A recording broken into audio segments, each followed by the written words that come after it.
Good morning. Welcome to the Unitarian Universalist Church of Buffalo.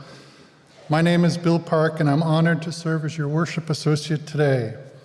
We are blessed to be here together to share truths, stories, and spirituality in this beautiful place, a place which has been the site of human gatherings for many thousands of years.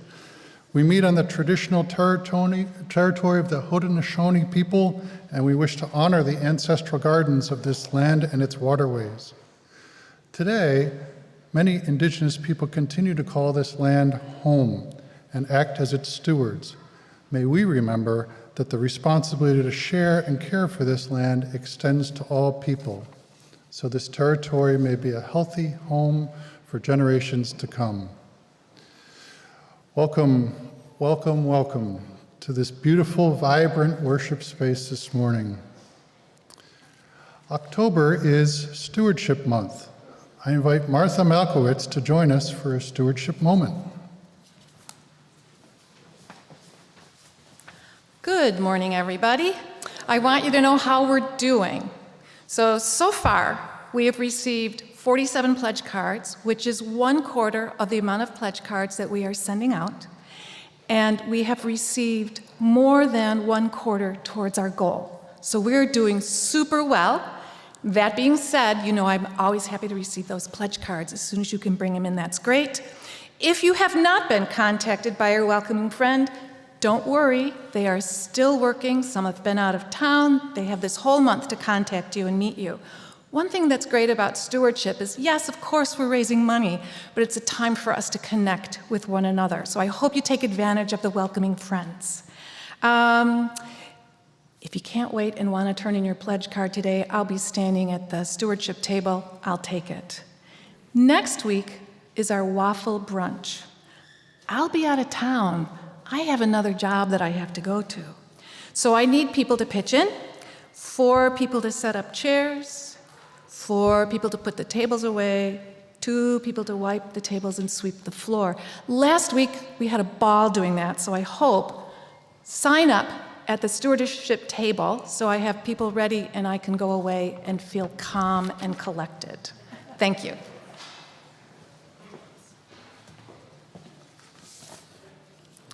There are spots still available for you to join a unique and detailed architectural tour of our beautiful church building. Join me, Bill Park, and Tom Yachts. We'll have lots of fascinating information to share about our building. It's today from 12:15 to 1:15. Tickets are $25 and are for sale in the parish hall. The nursery is now open, 9:30 to 12:30 on Sunday. Jess, our Director of Religious Education, alerts us of the reopening of our nursery with the hiring of a new child care worker, Luna. The nursery will be available for all children before RE classes starting at 9:30 on Sundays and for infants and toddlers under 3 years old during RE class time. Childcare is also available for special events and classes with requests received at least 2 weeks in advance. Beth White would like to share some news from the nominating committee. Beth?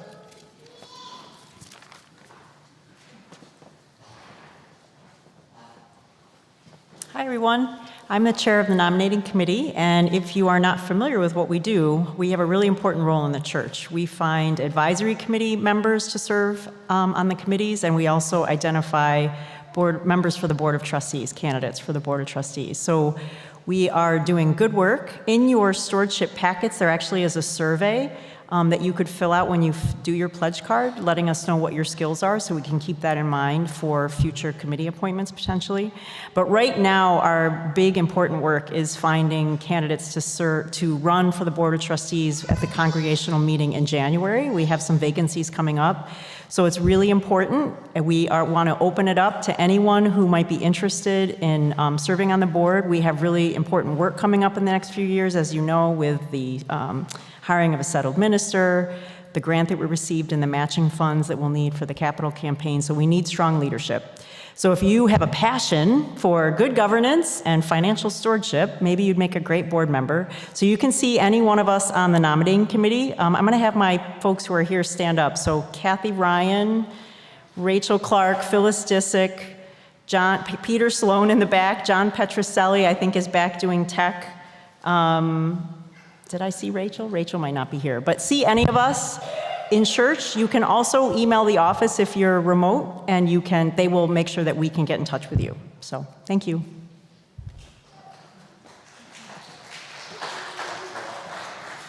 Last but not least, I'd like to ask Jane Armbruster to come forward with an important announcement.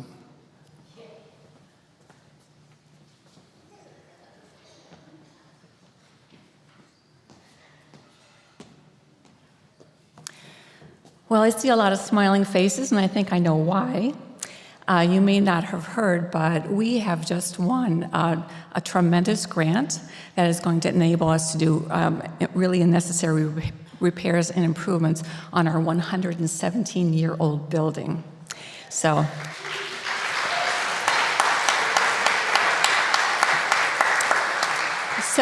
this is from the National Fund for Sacred Places. This is the 8th year of their program.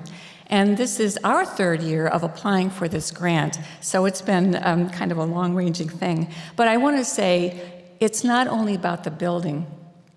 At least 50% of their judging comes from the service that the churches do or the congregations do to their communities. So if we did not have a history that is absolutely decades long and continues on, we would not have received this award.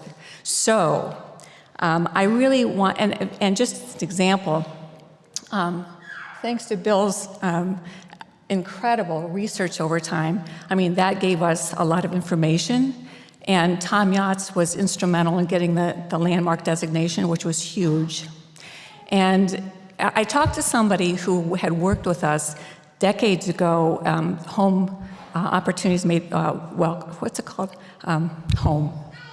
Housing opportunities made, anyway, made equal. Anyway, this fellow named names of people he remembered from 40 years ago that were very involved with this program. And he talked about Carl Granger, he talked about Bill Gardner, he talked about Liz Clark, he talked about Sally Metzger. So we make a difference and people notice. So just want to let you know that. And more recently, Nancy Wilkins is still very involved with housing, as well as Julie Van Wert, who put together the housing for Afghan family. So it's really instrumental, really important. So today is a day to celebrate. There will be cake downstairs. So, and if you have questions or comments, come see us after the service. Thank you.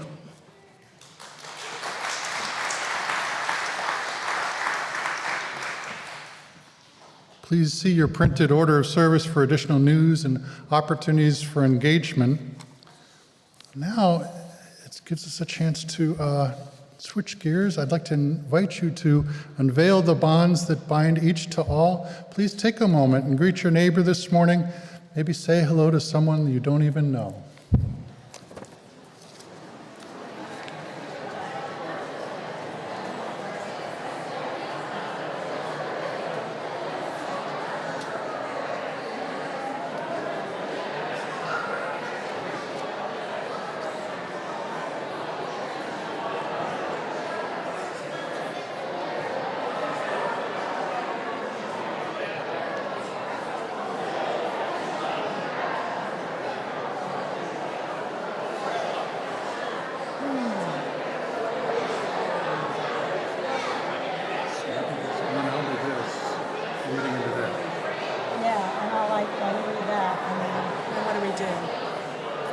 sing a hymn. Will you introduce the hymn? Since you'll be at the pulpit? Okay. Okay. And there's my mic.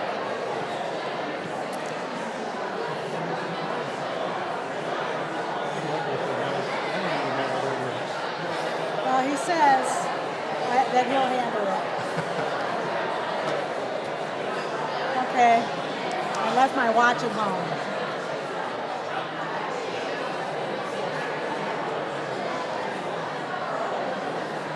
The bell is missing. Okay.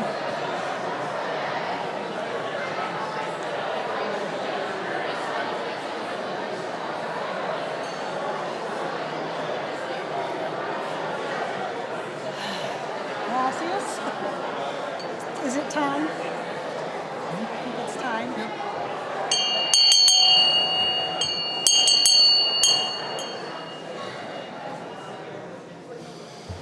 Good morning.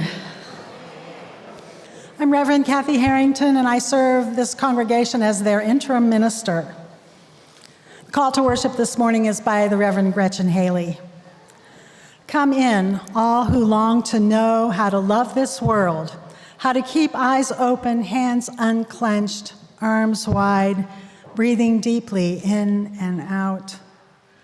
This is a time to practice because there is still so much good and beauty and joy. But it can be hard to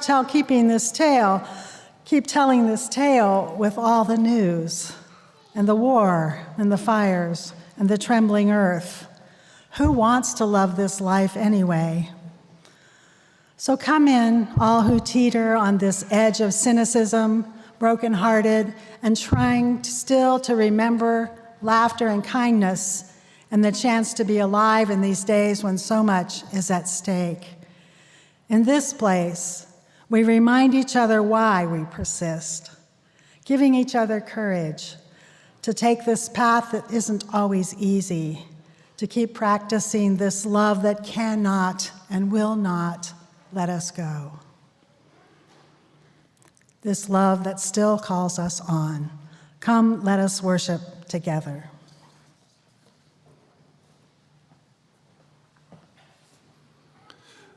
This light we kindle is set in the lamp of our history. We inherit this free faith from the brave and gentle, fierce and outspoken hearts and minds that have come before us. Let us be worthy inheritors of this faith and through our good works, pass it boldly to a new generation. Please rise, our body and spirit, and join me as we recite the chalice lighting as printed in your order of service. We gather in loving community, creating a shared vision of compassion and dignity for all to radically transform the world in which we live. Now please remain standing or rise as you are able and body or spirit as we do hymn 1031 in your teal hymnal, May I be filled with loving kindness.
So now I'd like to invite the children forward for the story wisdom.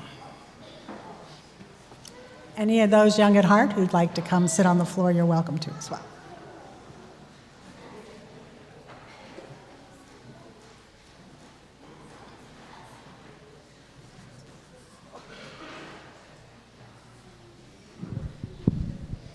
Good morning. This morning, since we had the screen up for the opera Friday night, I asked them if they would be kind enough to leave it up for us so that you could see this story, which is one of my favorite stories. How many of you heard this story? We don't eat our classmates. Okay. All right, so I just want to assure you that kids, you'll never be eaten by a T-Rex because they really are extinct. I promise. All right, this is about Penelope. Penelope Rex was nervous. It's not every day that a little T-Rex gets to start school. Look at that, she's sticking her head in the door. What are my classmates going to be like? Will they be nice? How many teeth will they have? This was very important. Penelope's mom bought her a new backpack with ponies on it. Ponies were Penelope's favorites because ponies are delicious. Penelope's dad packed her a lunch of 300 tuna sandwiches and 1 apple juice. And finally, the big day came. She was so excited. And Penelope Rex was very surprised to find out that all of her classmates were children.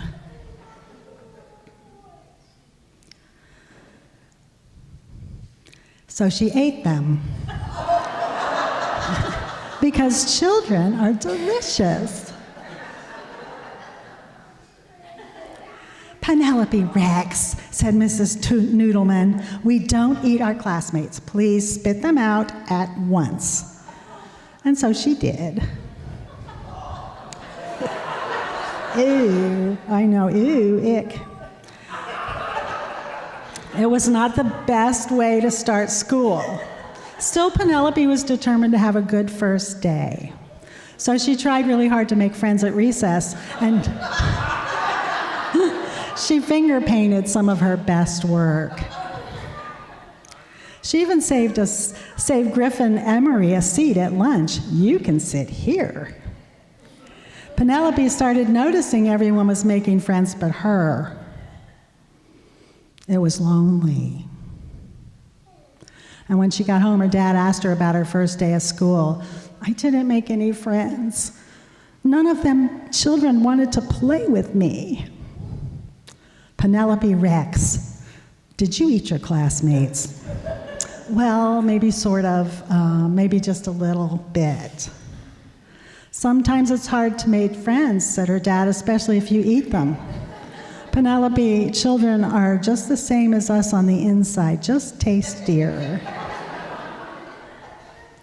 That gave Penelope a lot to think about. The next day she tried really hard, but poor Penelope, she could not stop herself from eating her classmates. Mrs. Noodleman, Penelope ate William Omoto again. And they were all afraid of her.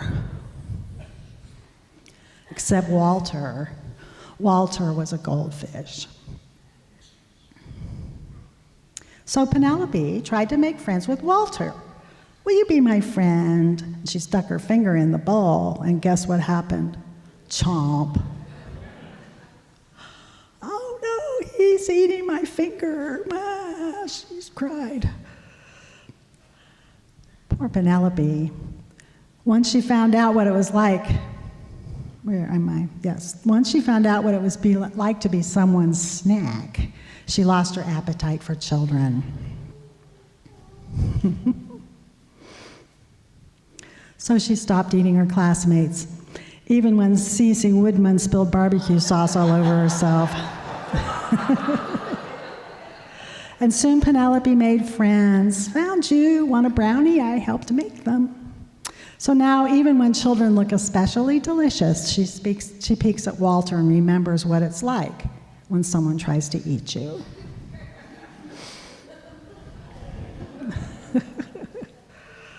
And Walter, the goldfish, stares right back at her and licks his lips, which scares her a little bit because dinosaurs are delicious. And that is the end. Thank you for indulging me in my favorite story. And so now we are going to sing you to your classes.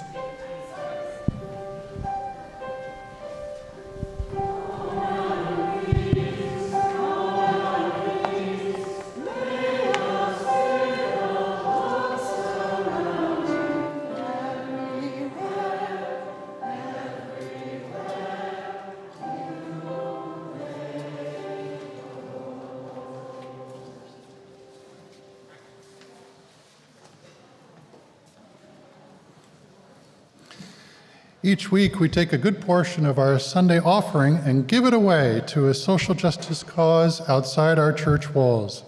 This month, we are supporting the good work of Native American Community Services of Erie and Niagara County. Since 1975, Native American Community Services has been serving the needs of the Native American population in Erie and Niagara counties living off of their nation territory. It has been and continues to be a key human service provider to all facets of the community. NACS aims to strengthen individuals and families while building a sense of community and a tradition of caring. To support our Share the Plate ministry, you could drop a check or cash in the offering plate. You'll find more details on giving in your order of service. Let's give generously to support the good work of this church, which is so important to us and to our community. The offering will now be gratefully received.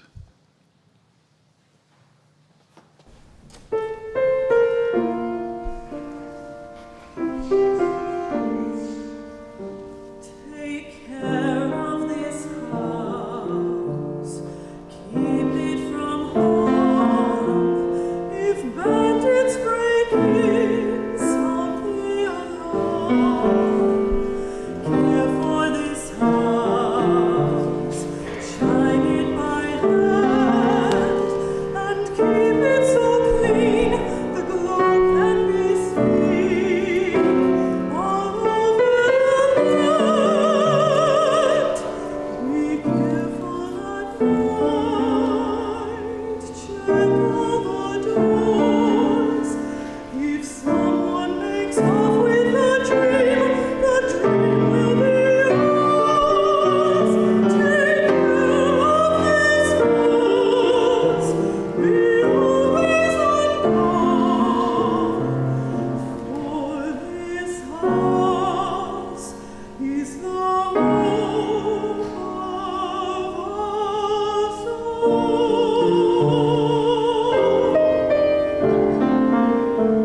Take care of this house, keep it from harm.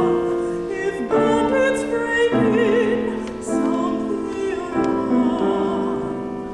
Care for this house, shine it by hand, and keep it so clean the glow can be seen all over the land.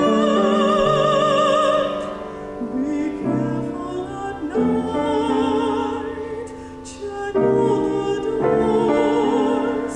If someone makes off with a dream, the dream will be yours. Take care of this house, be always on guard.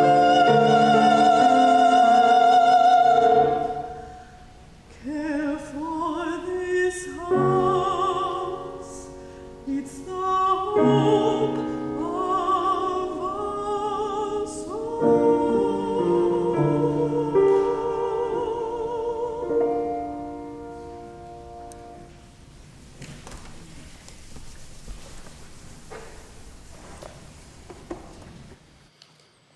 In the center of our service and in the center of our lives, let us pause to honor the silences of the world. This morning, we hold Ruth Stigman in our hearts. She passed away on October 19th, 2023. We also hold in our hearts this morning the people of Israel and Palestine, and to our Jewish and Palestinian neighbors who are living in fear and with deep grief. Please join me in an attitude of prayer. This prayer is written by Christian Schmidt. Spirit of life and love, be with us in this time as people suffer, as parents grieve, as violence rages. Be with us who feel the pain of loss, who feel anger at injustice. Be with the oppressed and change the heart of the oppressor, for we know that both are joined in their humanity, no matter how often we forget. Help us to remember the hope we had, and the hope we have, and the hope we will have. Help us remember joy in the midst of sadness, success in the midst of challenge, and good things in the midst of bad. Help us to be better people, to work for better things, and to create a better world. Amen. And now let us fill this sacred space with the names of loved ones that we hold close in our hearts this morning, some suffering in sorrow and some celebrating in joy.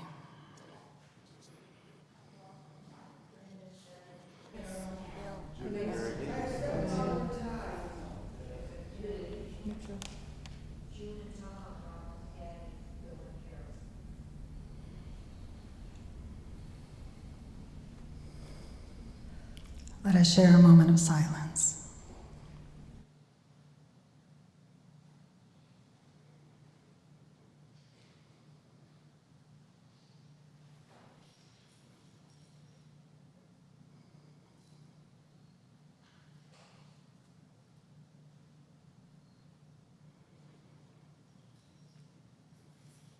The breath of nature is upon us, the spirit of life is within us, and the community of love surrounds us.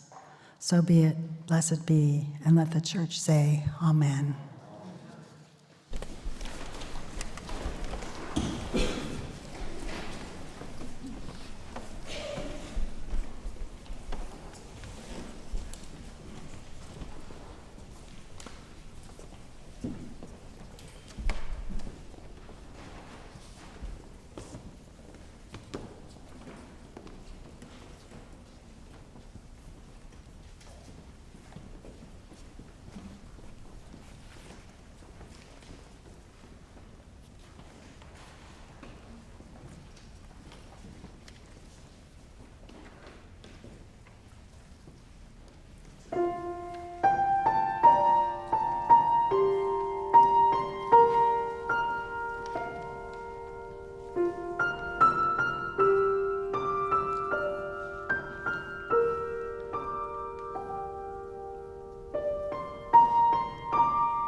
we have an addition to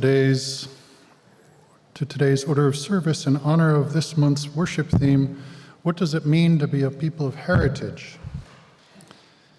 And on that note, I'll briefly put on my church historian's hat and share with you a reflection on heritage and history.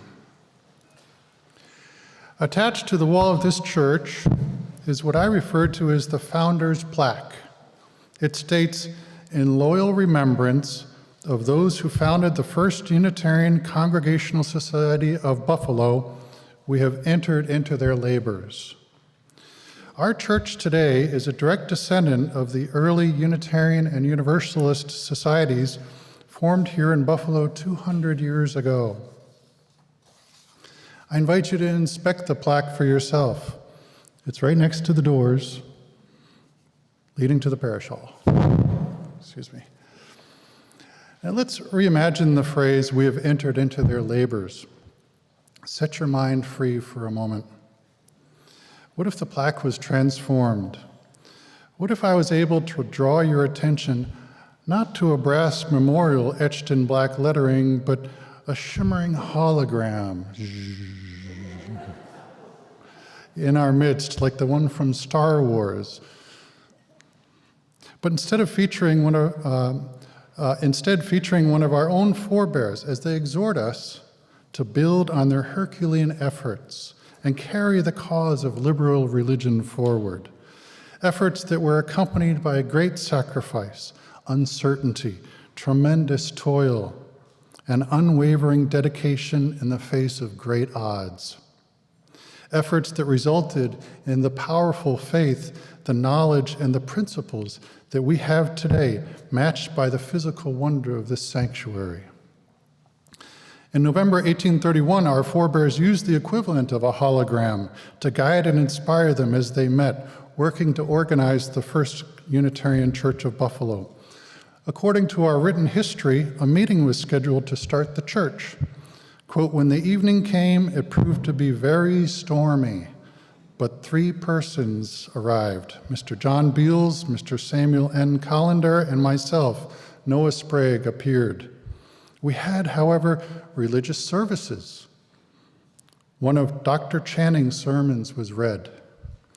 Now that's the Reverend Dr. William Ellery Channing speaking to them, born April 7th, 1780, the foremost Unitarian preacher in the United States in the early 1800s, and one of Unitarianism's leading theologians. The task to organize the church was accomplished the following month. We have entered into their labors. The we is not anonymous, and the there in the phrase is not anonymous either. We know who the founders were. Their names are on the plaque. And we know the women who organized the Ladies Unitarian Association in 1834 to accompany the founding of the church. And we know who the we is. It's us. It's me. And it's you. And it's the person sitting next to you. And it's you joining us on YouTube. It's today and tomorrow. The founders are speaking to us, exhorting us, inspiring us. It's us that they were hoping for. Princess Leia appears in a shimmering image. General Wanobi, years ago you served my father in the Clone Wars. Now he begs you to help him in his struggle against the Empire. Now today, I don't have a hologram to share, but I do have words to add on to the Founder's Plaque, a reading that might help us appreciate our heritage and history anew, so that we may re-energize ourselves and enter into their labors. Inspired by our ancestors, by Leah Derlin Jones. For those who came before us, we offer gratitude and thanks. May their memories be a blessing. May we feel surrounded by their love. As we go forth from this time and place, let us be inspired by their courage, their wisdom, and their dreams. Let us honor them by doing the work of living boldly, loving mightily, and creating heaven on earth. Amen, and blessed be.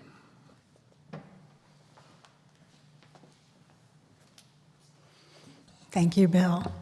It's so inspiring to learn the history. Bill gave a wonderful talk at the Women's Society luncheon on Thursday, and I asked him if he would write a reflection because I was so deeply moved, and I hope you are too.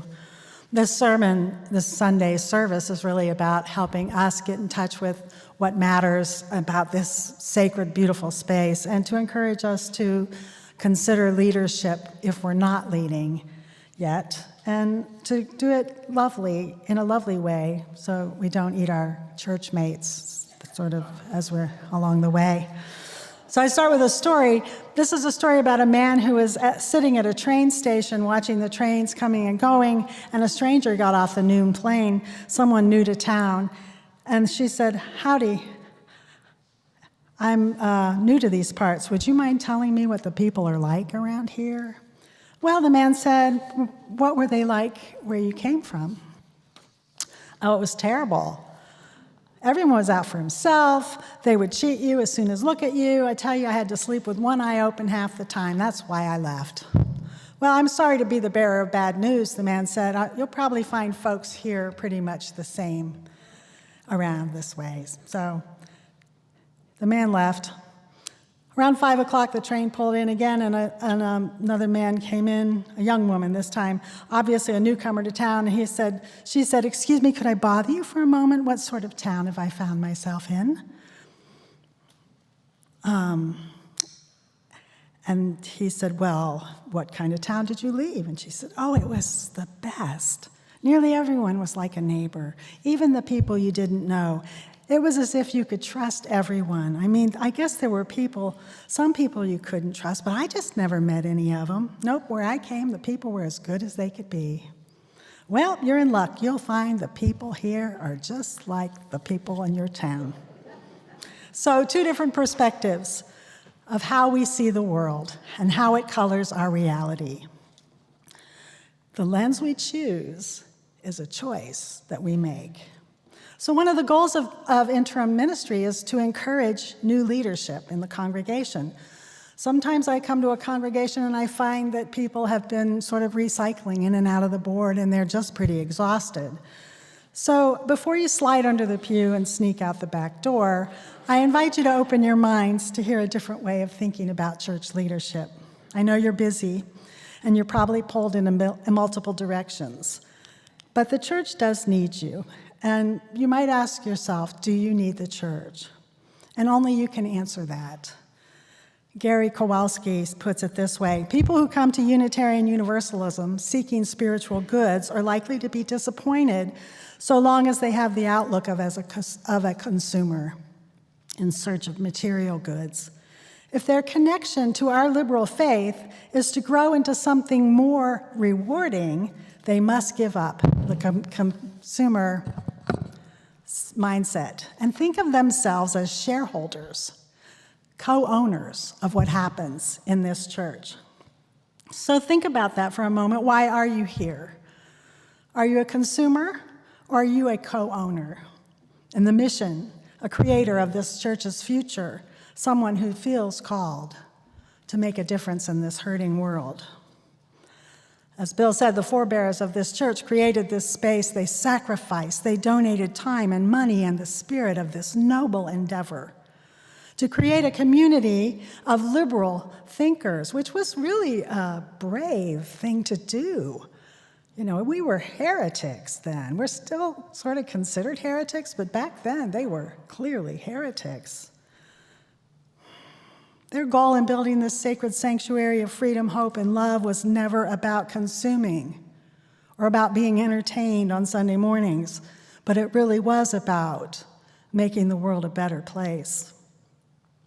Erik Walker-Wikstrom, a Unitarian minister, wrote a little book called Serving with Grace for Church Leaders that invites us to change our view of volunteering at church as a job that needs to be done, to seeing leadership as a way of spiritually nurturing ourselves, not a necessary evil. He asks us to imagine church is not a place led by a few overly taxed people, but one where leadership is broadly shared, and that members of the community take it for the deep joy of it for the purpose of spiritual practice to examine and shape and care for your own life. It's to help us understand lay leadership as its own spiritual practice, which can stretch you in many directions. He says, perhaps even to the point where you can see a coworker, your children, your spouse, or even the troublesome committee member who disagrees with everything with a new perspective, or at least a sense of humor, or perhaps even better, some compassion. He refers to that joke that's been floating around for decades, where you have 3 or 4 Unitarian Universalists gathered, you'll find 4 or 5 opinions. So he says that congregations have adopted the language of businesses and boards and striving to be better managers. And this is not really necessarily true about churches. We're churches. We're different from even the typical nonprofits, but certainly different from businesses. And he asks the question, what is it true if it doesn't matter whether you win or lose, but it really is about how you play the game? And he talks about the 2 ways of looking at the world, the way of the world and the way of the world's wisdom traditions. Churches or fellowships are mostly communities that strive to embody the ideals represented by the term beloved community. And there's a different bottom line than a business. And the measure of success is also different.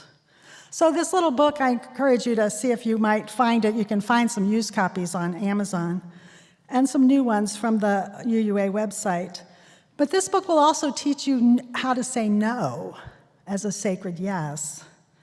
It helps you better discern what your leadership roles should be that can lead you to spiritual growth and not the road to resentment. What if the work of the fellowship was done by more than the typical 20% and evenly distributed across the whole congregation? No more burnout, no more resentment. So I know that when we say yes out of guilt or obligation, we are not answering a spiritual call. You can tell the difference.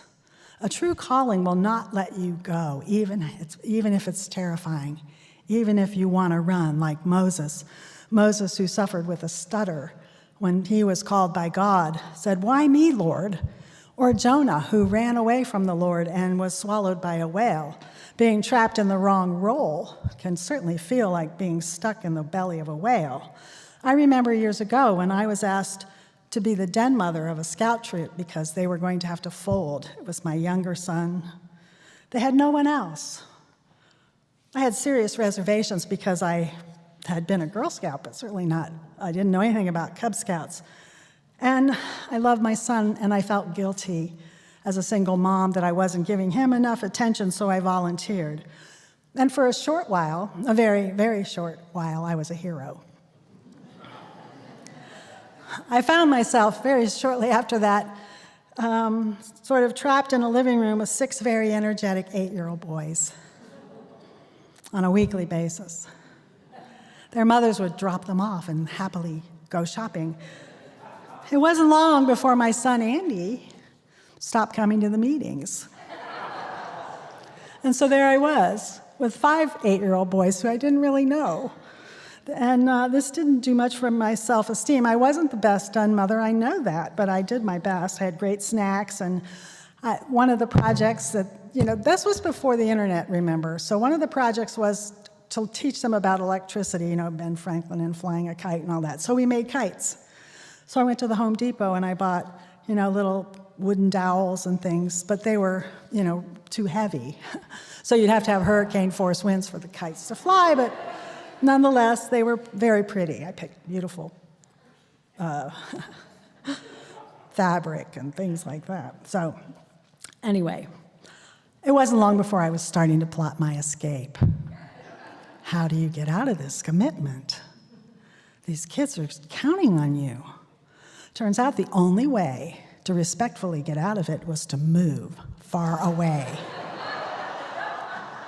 which I did.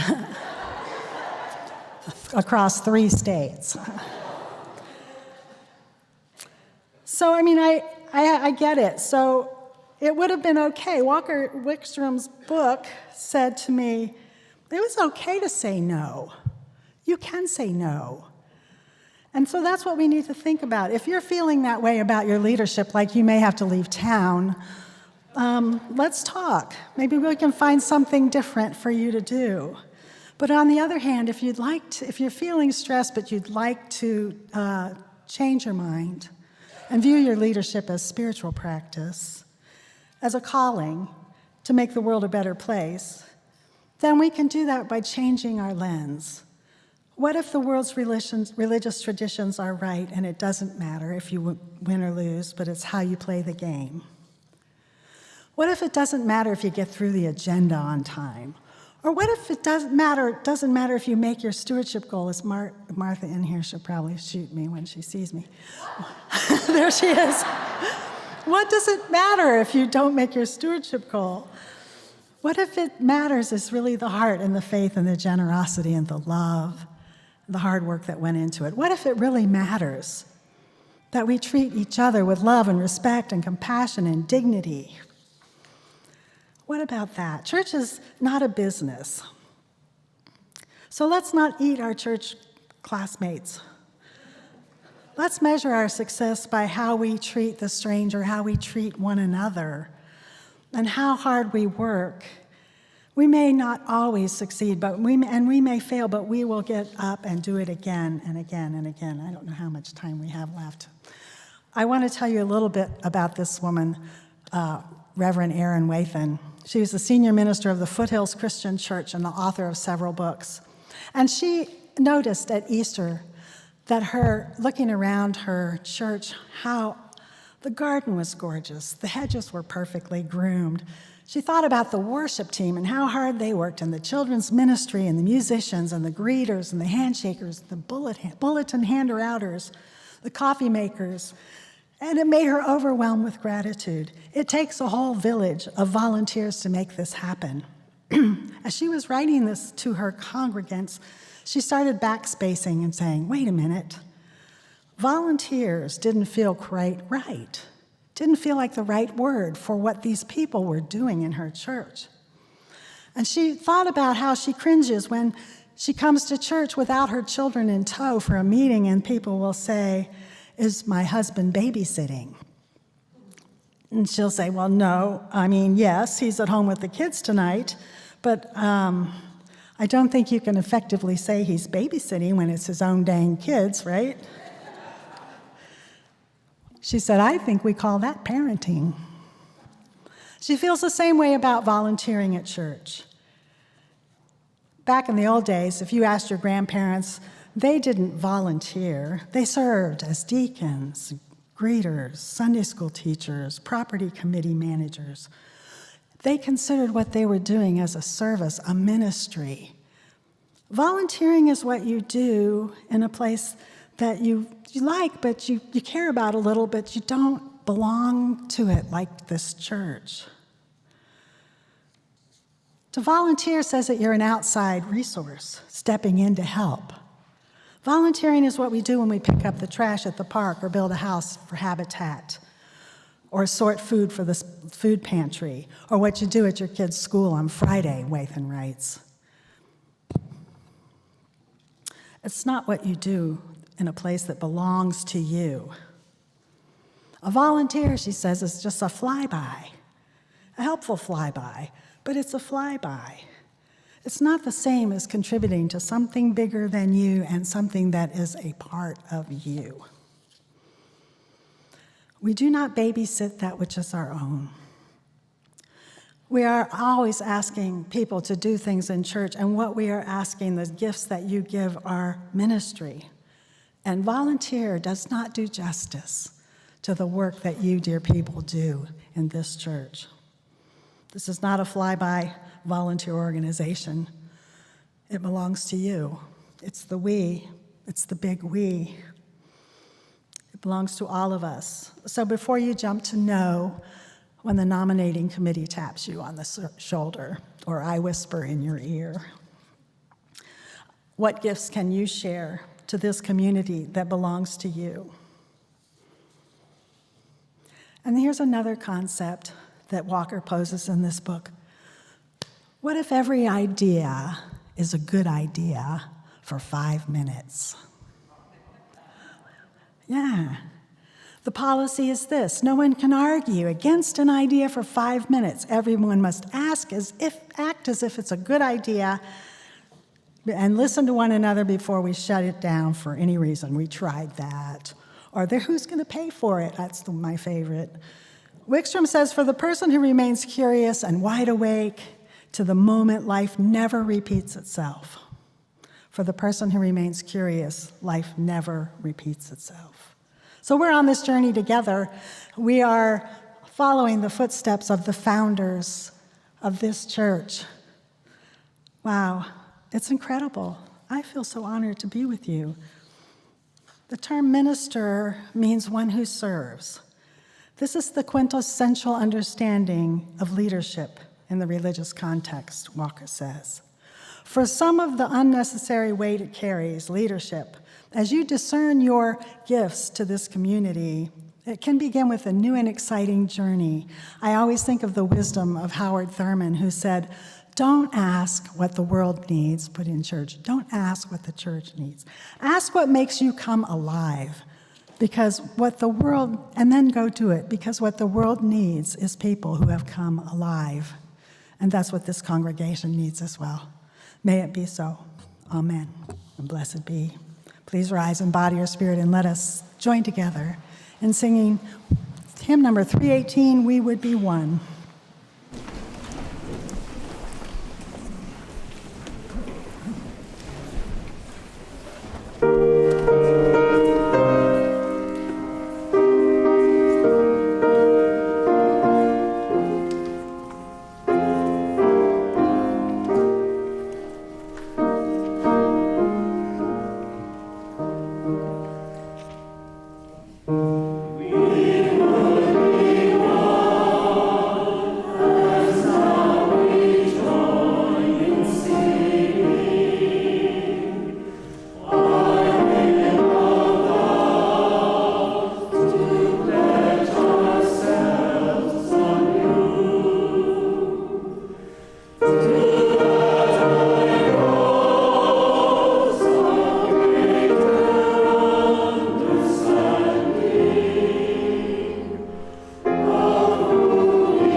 Please remain standing as we say the words for extinguishing the chalice. As we extinguish the flame of this chalice, may we carry its light with us into the world in the power of peace, faith, justice, and love.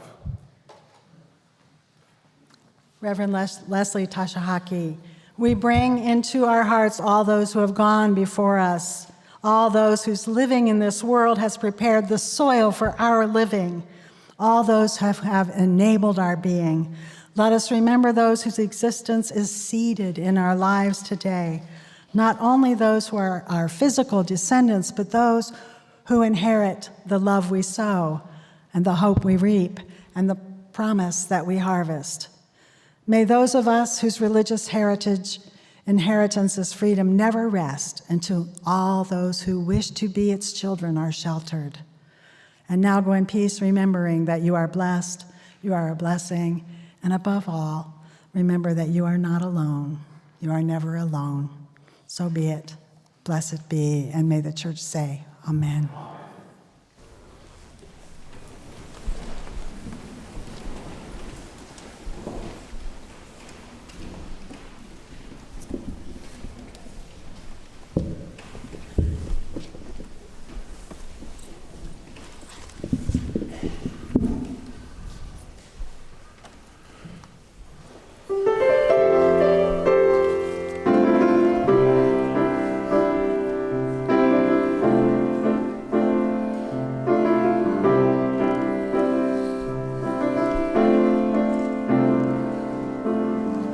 Fill my cup, let it overflow.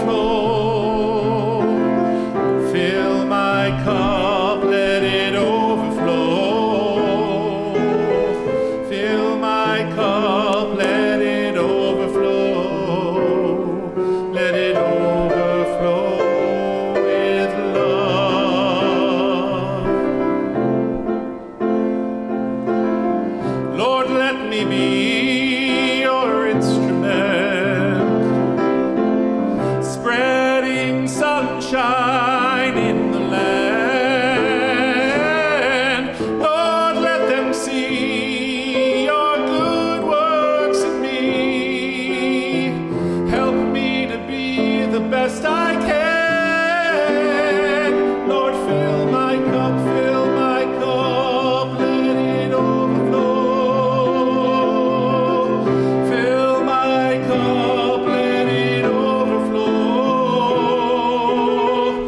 Fill my cup, let it overflow. Let it overflow with love.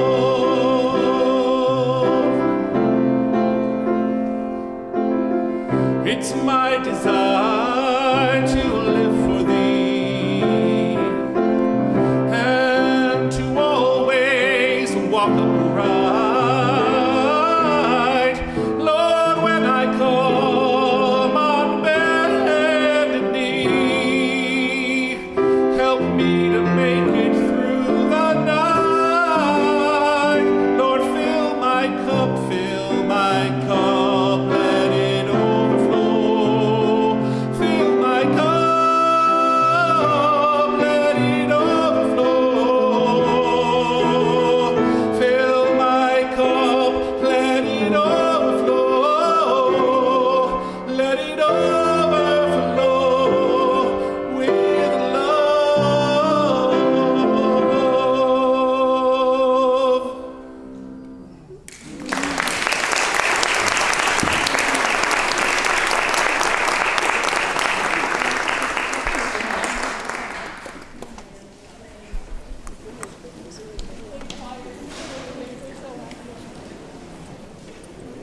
I'm saying quiet.